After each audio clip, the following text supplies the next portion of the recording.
Ya registraron su asistencia en el chat, ahí ponen su nombre completo empezando por el apellido. Ok, bueno, pues arrancamos con lo referente a lo que viene siendo en este caso las alteraciones en función de la respiración. Híjole, se me marca aquí, ¿escuchan que se corta la llamada? No. No.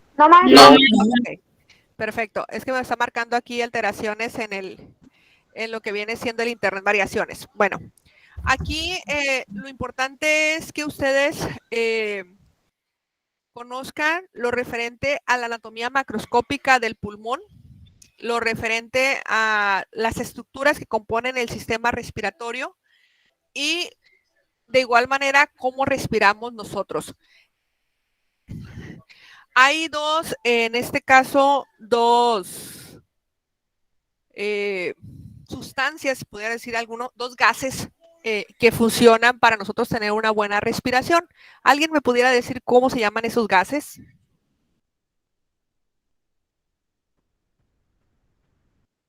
Adelante, Beni.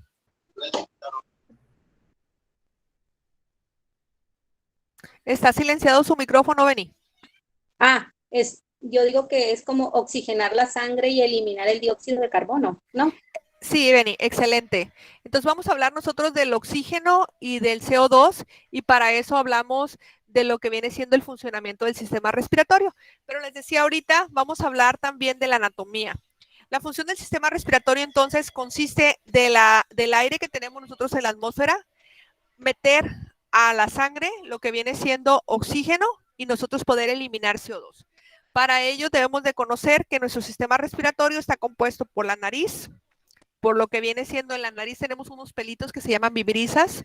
De igual manera tenemos el aire que se conduce a través de esos espacios dentro de la fosa nasal que se encuentran los cornetes, cuya función es calentar y filtrar la sangre, sobre todo partículas macroscópicas, pudiera ser polvo o algún insecto, algo que se queda atorado en la nariz, y canalizar el aire a través de la faringe a lo que viene siendo la laringe.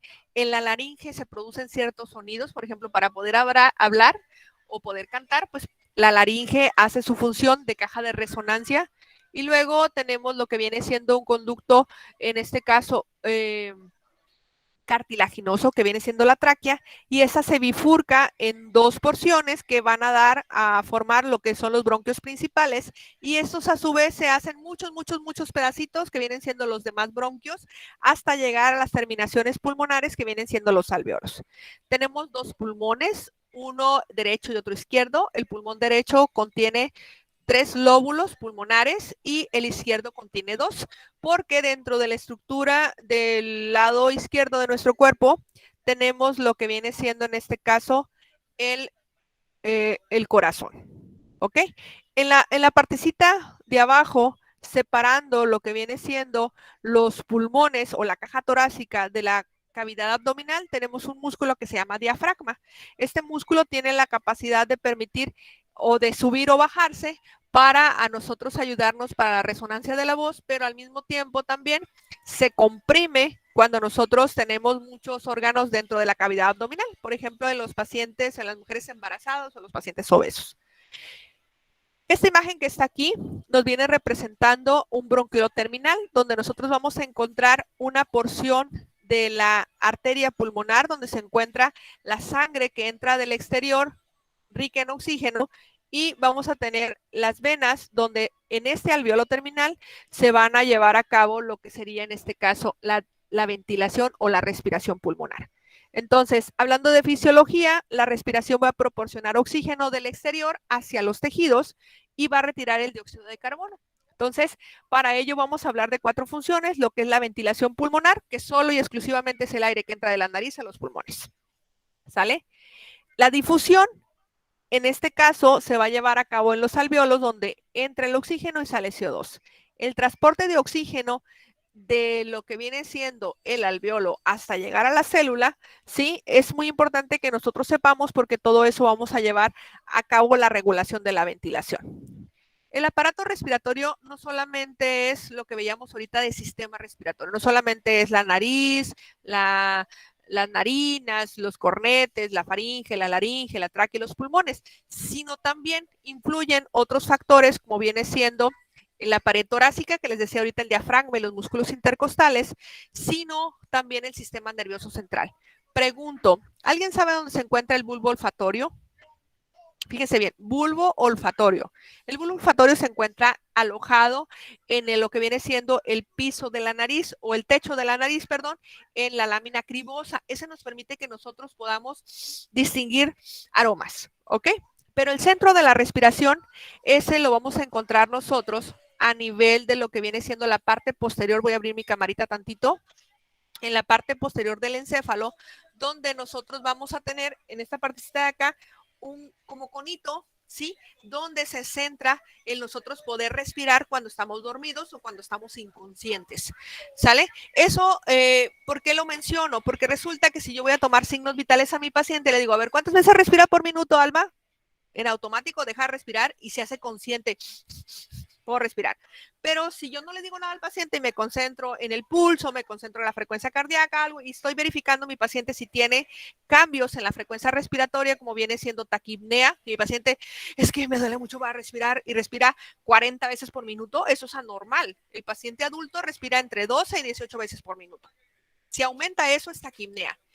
Pero tengo una señora que llega y me dice, es que me duele mucho para respirar, oiga, y yo veo que esa persona respira 12 veces por minuto tranquila y todo eso, y le pongo el oxímetro de pulso y me satura arriba de 95, 99, pues esa persona está bien, tengo que darle Coco Watch, tengo que platicar con ella qué lo está angustiando, porque siente ella ese dolor para respirar, ¿ok? Sin embargo, puede tener un chavo de 18 años que me dice, no, me siento bien, y le pongo el oxímetro y el oxímetro de 90, 85 y el paciente todo cianótico y pues resulta que está coqueteando con la enfermera, ¿no? Entonces, hey, tranquilo, algo te está pasando y eso no es normal. Voy a decir los machos, pero no son los machos, los hombres y las mujeres, cuando acudimos al servicio de urgencias, en ocasiones hay unos que somos muy sensibles y hay otros que nos queremos sentir muy fuertes y hay que verificar nosotros con los signos vitales, ¿ok? Voy a apagar mi camarita para no distraerlos. Entonces, hay otro factor que aquí viene, que es la circulación pulmonar, y para eso, esta imagen que está aquí es pregunta de examen en presencial. Así dice la pregunta, dibuja la circulación pulmonar. Esta es la imagen que en presencial yo les pido a mis alumnos que dibujen, porque tiene que ver tanto desde manera distal cómo se colecta toda la sangre que no tiene oxígeno, que tiene CO2, para llegar hasta la aurícula derecha, de la aurícula derecha pasar al ventrículo derecho y del ventrículo derecho irse a través de las arterias pulmonares, que estas no contienen lo que viene siendo oxígeno, sino sangre, en este caso con CO2, y llegan al pulmón hasta esta partecita final que viene siendo el alveolo, donde yo dejo el CO2 y capturo oxígeno, y este oxígeno nuevamente a través de mis venas pulmonares entra a la aurícula izquierda, ventrículo izquierdo, y se van hacia la aorta. Esa circulación pulmonar si está alterada, por ejemplo, si mi paciente es fumador y eso no funciona bien, si mi paciente, estas cámaras del corazón están crecidas o están alteradas, voy a tener cambios muy importantes en lo que viene siendo la respiración. Por ejemplo, si tengo un paciente con insuficiencia cardíaca y el paciente está acostado panza para arriba, decúbito dorsal, mi paciente va a tener dificultad para respirar y eso se llama ortopnea. Ustedes lo ven con los pacientes con COVID, alguno que les ha tocado cuidarlos. Si el paciente está en decúbito dorsal, se dificulta la respiración. Si mi paciente está en semifowler, el paciente mejora su respiración. Entonces, eso depende mucho a nivel de la circulación pulmonar. Esa estructura que está aquí representa el intercambio gaseoso entre los alveolos pulmonares y eso le llamamos ventilación. Yo respiro, meto oxígeno, llega a esta arteria pulmonar y se va hacia lo que viene siendo por las venas pulmonares a los pulmones. Pero al mismo tiempo, pues nuestra sangre, ¿sí?, llega a las venas, en este caso en el alveolo, y exhalo y saco CO2. Entonces, eso está pasando muchas veces cada vez que yo inhalo y exhalo, ¿ok? Que decimos que son de 12 a 18 veces por minuto en el adulto. Mande, Nubia. Entonces, la sangre desoxigenada es del corazón a pulmones y la oxigenada de pulmones a corazón. Es correcto. En esta imagen que les mencionaba yo ahorita, ¿sí? En esta que está aquí, de manera distal, cuando yo tengo ya la sangre que llegó del recorrido del corazón hacia el tejido que yo lo necesito, ¿sí? Y aquí de manera listal se hace ese intercambio gaseoso, que esto se repite nuevamente aquí a nivel del alveolo. Aquí yo dejo oxígeno y capturo CO2 a nivel celular. ¿Qué célula es la que hace esto? ¿Alguien sabe qué célula es la que se encarga aquí de manera distal de capturar el CO2 y dejar oxígeno? Es el eritrocito. Acuérdense que lo hace a través de una proteína que se llama hemoglobina. Entonces, si yo tengo anemia, eso va a estar alterado. Por eso es muy importante nosotros conocer un poquito cómo funciona, y esta celulita que está aquí es la que hace la chamba de manera distal, pero el alveolo la va a hacer a nivel de los pulmones. ¿Ok? Hay alteraciones en la función respiratoria, que ahorita el grupo que acabo de terminar les decía, esto que está aquí, si yo quiero tener una adecuada ventilación con mis pacientes y lo voy a nebulizar, tiene que cubrirse nariz y boca. Si yo quiero evitar que mi paciente se enferme por COVID, yo utilizo un cubrebocas que cubra nariz y que cubra la boca. ¿Sí? Entonces eso hay que cuidarlo bastante con nuestros pacientes, y que las vías respiratorias estén despejadas. ¿Cómo lo voy a hacer antes de nebulizar al paciente? Pues le digo, ¿sabes qué? Suénate la nasal para posteriormente nebulizar al paciente. ¿Cómo mido yo la capacidad que tiene mi paciente para tener una buena ventilación pulmonar? ¿Cómo lo hago? Lo puedo hacer con un equipo que se llama espirómetro, y me va a medir la capacidad pulmonar y los volúmenes pulmonares, que esos son aproximadamente 5 litros en el adulto, ¿sí? Y para hacer este estudio a mi paciente lo puedo realizar entre niños mayores de 5 años que ya tengan indicaciones, y también en los pacientes adultos. Para realizar esta prueba, el paciente le pido que esté con ropa cómoda, que esté sentado, le tapo la nariz y coloco una boquilla, y al paciente le digo que inhale todo lo que pueda por la boca, y luego posteriormente por la boca que lo suelte. El paciente tiene que tener otra condición, que es estar por lo menos en un ayuno de 2 horas, que no haya consumido ningún medicamento, y por supuesto evitar fármacos o alimentos que van a alterar su función respiratoria, como lo que viene siendo el refresco, el chocolate y el café. ¿Ok? En esta espirometría, ¿por qué lo estoy mencionando aquí? Porque me va a medir la capacidad pulmonar total y el volumen residual. Traducción de esto. Cuando al paciente le pido que me haga ese estudio, es porque yo sospecho que tiene cierta restricción pulmonar. Por ejemplo, un paciente con asma, por lo menos una vez en su vida tiene que tener una espirometría. Un paciente con EPOC también tiene que hacerle una espirometría. Y a todos los pacientes post-COVID, después de tener cierto tiempo con ellos y rehabilitarlos, es importante realizar una espirometría. Entonces, esta tablita que está aquí me va a marcar los volúmenes pulmonares en bloques, ¿sí? Y me va a marcar unas cifras que yo puedo traducir en mi paciente dependiendo cuánto pesa, cuánto mide, para poder darle un diagnóstico en cuanto a su volumen de capacidad pulmonar. Esas imágenes que están aquí es el trabajo que yo les voy a pedir para que ustedes realicen, ¿sí? Voy a salirme un poquito de aquí, a ver si tengo abierto lo que viene siendo, aquí está. Voy a compartirles la pantalla en lo que sería la plataforma. Esto que les estoy pidiendo yo aquí, que ustedes vean en la presentación, lo vamos a encontrar en nuestra aula virtual en la materia de fisiopatología del adulto, ¿sí? En la unidad número 1, yo les pido a ustedes que hagan un glosario, pero la unidad número 2, que es esta semana, yo lo que les estoy pidiendo a ustedes es para la semana hasta el 24 de septiembre, que es una actividad que ya está abierta, que ustedes me hagan de las lecturas, ¿sí? Aquí voy a poner fisiología de la respiración, es el trabajo que les estoy hablando ahorita. De las lecturas de la unidad número 2, yo en automático les hablo, les estoy abriendo el tema que estamos viendo aquí. Las diapositivas que les estoy proyectando salieron de este documento de PDF que yo les estoy compartiendo, ¿sí? Donde hablo de las alteraciones de la función de el control de la respiración. Aquí yo les hablo de lo que es ventilación, y les estoy hablando de unas figuras como esta que está aquí, que me habla de la curva de presión-volumen, me habla esto, que me habla de la espirometría, ¿sí? Y otras que se encuentran por aquí. El trabajo que se está pidiendo, voy a dar hacia atrás, el trabajo que se está pidiendo para esta unidad es de este documento. Ustedes van a hacer un resumen explicando las imágenes. Entonces, Por eso en la clase, ahorita yo intento a ustedes compartirles lo referente a las alteraciones de la respiración para nosotros poder entender en nuestro paciente el por qué siente disnea, el por qué se pone cianótico, el por qué el paciente está en hipoxia, porque el paciente tiene una saturación de oxígeno menor o mayor a la normal, el por qué mi paciente respira más veces por minuto o menos veces por minuto. Entonces, ese texto es para que ustedes le expliquen al paciente, ¿sí? Ese resultado de esa espirometría, estas diagramas que yo tengo. Por ejemplo, si tengo un paciente con un patrón restrictivo, ¿qué significa? Mi paciente o tiene un asma que no está controlada, o mi paciente tiene un problema respiratorio, por ejemplo, una neumonía, ¿sí? O cambios muy importantes en que evita que el pulmón se expanda y se contraiga de manera efectiva. Pero si mi paciente tiene un factor obstructivo o salgo con la cuba por acá, por arriba, ¿qué significa? Que a pesar de que yo administre medicamentos, mi paciente no va a mejorar. Pues imagínense un chavo de 18 años con un patrón obstructivo. ¿Cómo le hago, por ejemplo, un paciente post-COVID, cómo le hago para que su pulmón se contraiga y se relaje nuevamente? Tengo que hacer modificaciones en el estilo de vida de mi paciente para ejercitar ese pulmón.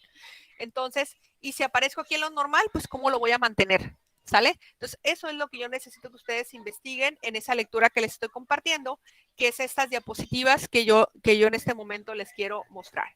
El pulmón es una estructura elástica, contiene fibras de colágena, ¿sí? Que son elásticas, se resisten a la expansión, se contraen y se relajan muchas veces durante toda nuestra vida de manera consciente e inconsciente.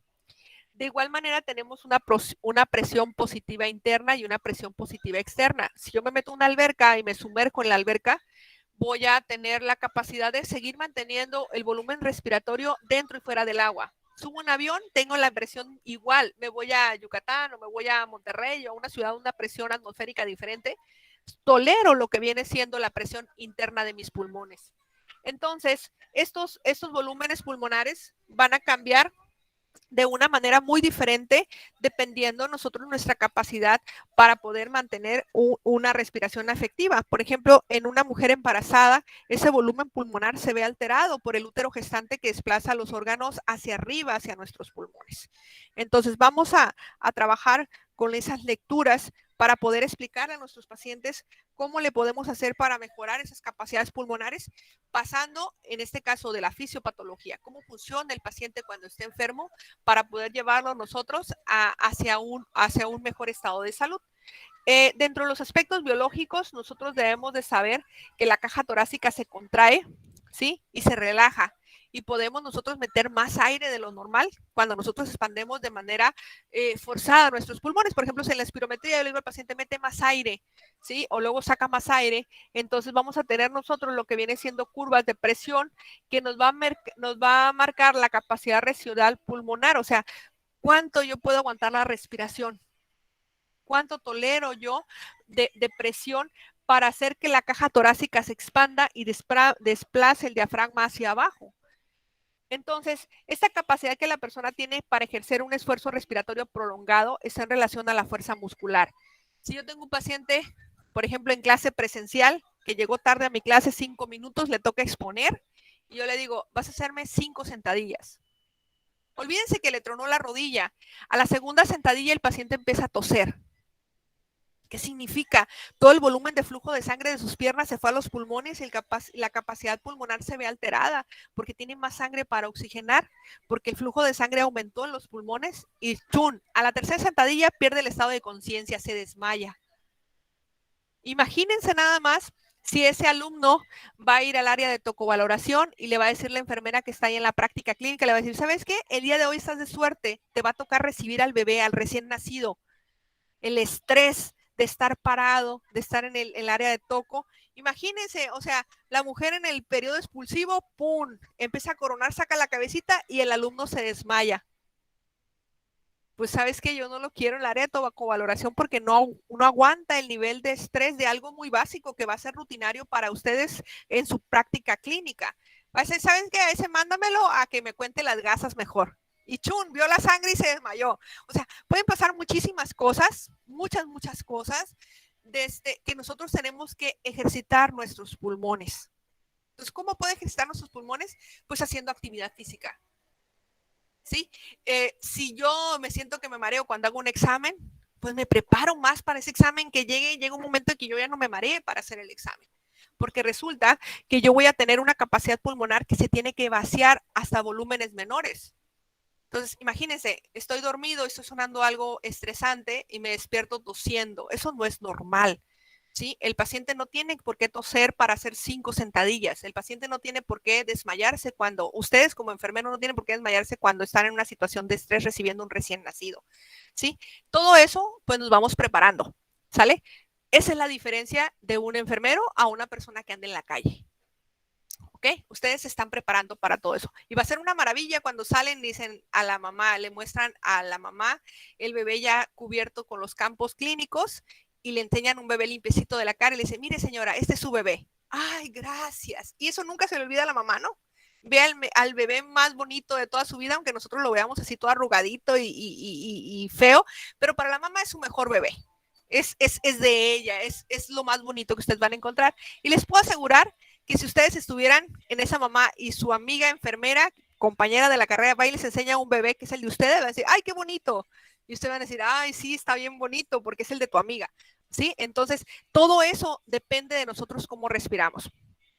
Quiero comentarles que si ustedes dieran la clase 50 minutos y siguen con otro grupo 50 minutos y siguen hablando, están ejercitando sus pulmones, ¿no? ¿Se acuerdan del año pasado que yo les daba la clase y empecé a toser?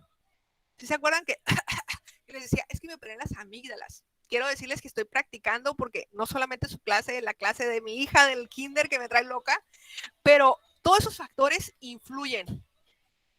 Que estén ustedes con alguien que les importa o el paciente con alguien que les importa. Ahorita que les decía, ese paciente que llega a urgencias que está oxigenando 83 y le dicen, ¿cómo te sientes? Está todo cianótico. Y dicen, no, estoy muy bien. Y se está aguantando.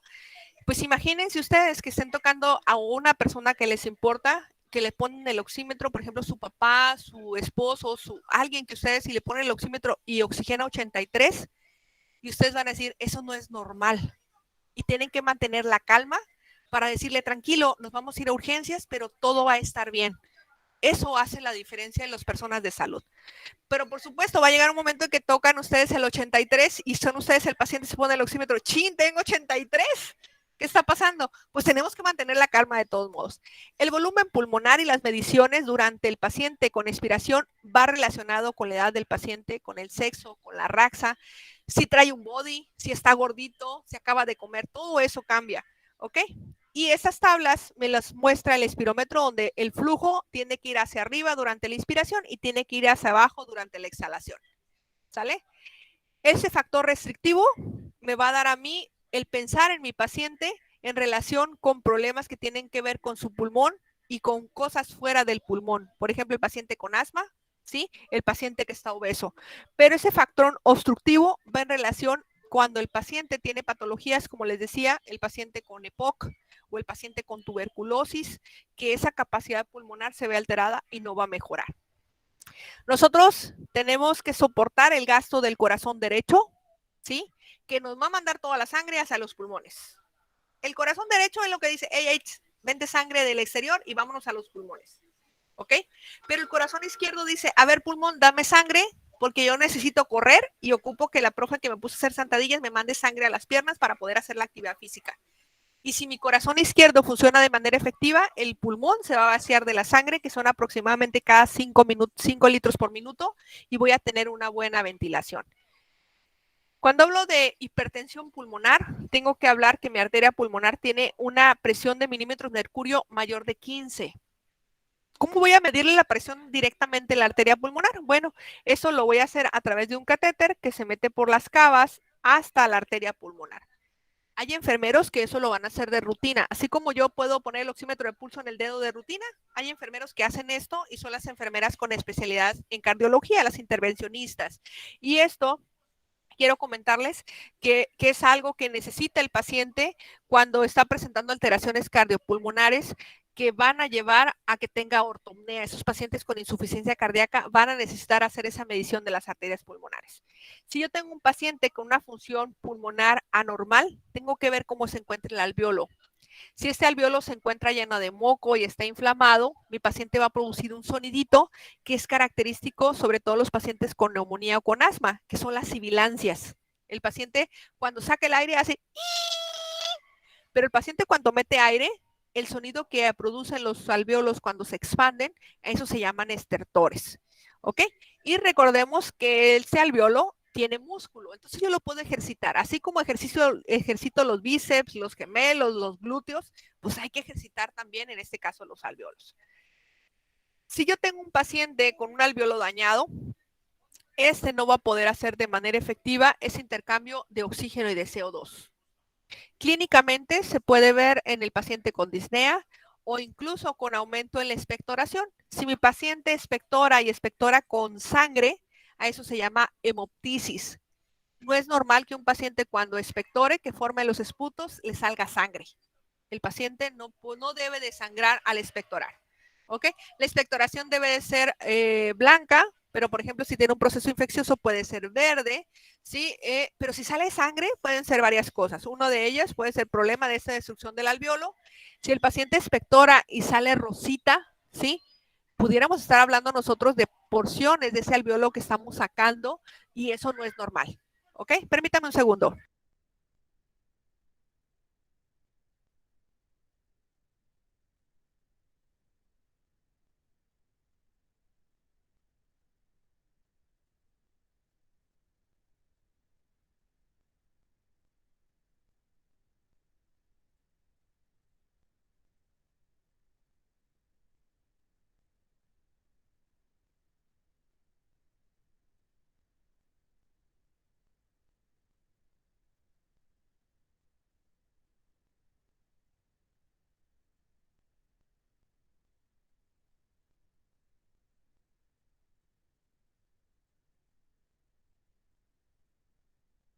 Ok, quiero decirles que ese tema es uno de los mejores temas ahorita con lo de COVID, que nosotros debemos de poder ayudar a los pacientes para informarles lo que está pasando con su cuerpo y por eso la importancia de la vacunación. Si nosotros nos vacunamos, la probabilidad de tener lesiones pulmonares después de haber tenido esta enfermedad, pues van a ser mucho menores a un paciente que no se ha vacunado.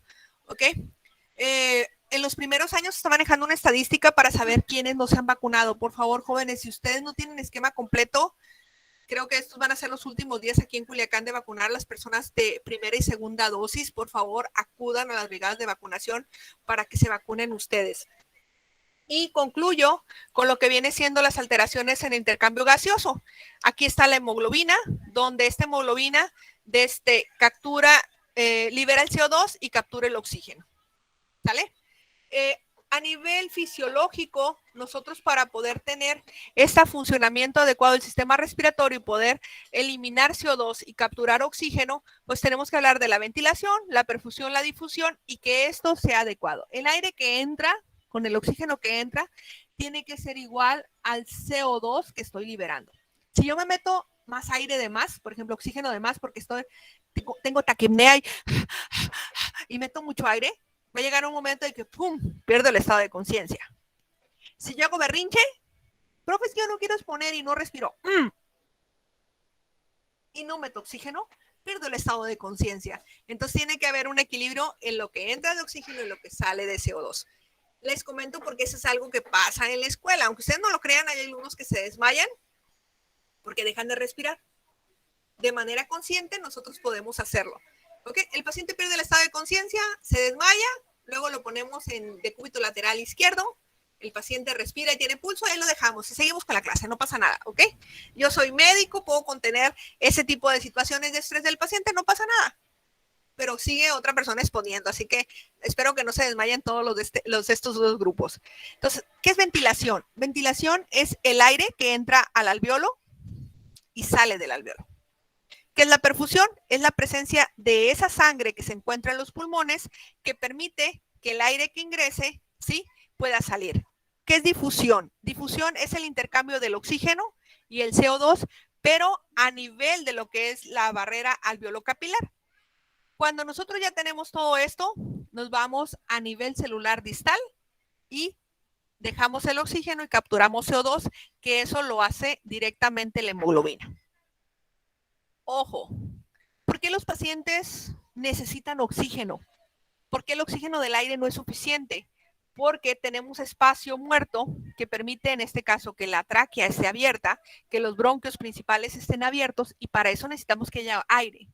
Pero si ese aire no contiene la concentración de oxígeno que va a permitir que el alveolo intercambie el oxígeno y el CO2, por eso en los pacientes post-COVID o los pacientes COVID necesitamos nosotros administrar oxígeno, en este caso medicinal, ¿sale? El 30% del aire que inspiramos no va a llegar al alveolo. Esta es otra pregunta de examen, así de manera muy general. Les digo, por favor, dibújame las estructuras del tracto respiratorio superior. Y como hago muchos exámenes, a otra fila le digo, dibújame las estructuras del tracto respiratorio inferior. Solamente eso, ¿ok? Respiratorio superior a una fila, inferior a otra fila. Si me dibujan todo, pues está mal, porque yo no les pedí eso, ¿sale? Sobre todo porque copian y dicen, mira, está dibujando todo el sistema respiratorio, porque no alcanzan a ver donde dice superior e inferior, o ni siquiera lo leen, y ¡boom! Tache para todos ellos, ¿no? Repito, son preguntas en presencial. Ahorita por cuestiones de la pandemia, ustedes no se preocupan por eso, pero si en algún momento regresamos a presencial, son preguntas de examen. El dióxido de carbono se va a transportar a través de nuestros glóbulos rojos, los eritrocitos, a través de la hemoglobina, y esto lo hace en la membrana alveolo-capilar, es intercambio gaseoso y por supuesto de manera distal. Nosotros podemos medir en milímetros de mercurio si el paciente presenta hipoxemia, pero también ese intercambio gaseoso lo podemos hacer a través de un equipo que en este caso es el oxímetro de pulso. ¿Hasta aquí tienen alguna pregunta?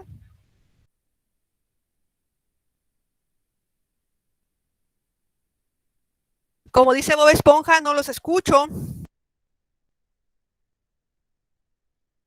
A decir la profe, qué graciosa. Quiero decirles muchas gracias. Entonces, nos vemos la próxima clase. Ahorita les voy a compartir este video. Por favor, revisen los videos del grupo anterior que les acabo de dar. Vi unos conceptos como lo que es hipernea, lo que es hipoxia, lo que es ortopnea, lo que es cuando el paciente no produce ningún sonido para hablar, que viene siendo en este caso el paciente con afonía, el paciente que produce voces o ruidos medio roncos, que es la disfonía, ¿sí? Todo eso es parte de nuestro sistema respiratorio. Que tengan excelente día, jóvenes. Gracias. Gracias, igualmente. Gracias. Igualmente, maestra. Adelante, las manitas levantadas, jóvenes. Sí, maestra, es que no podía aprender el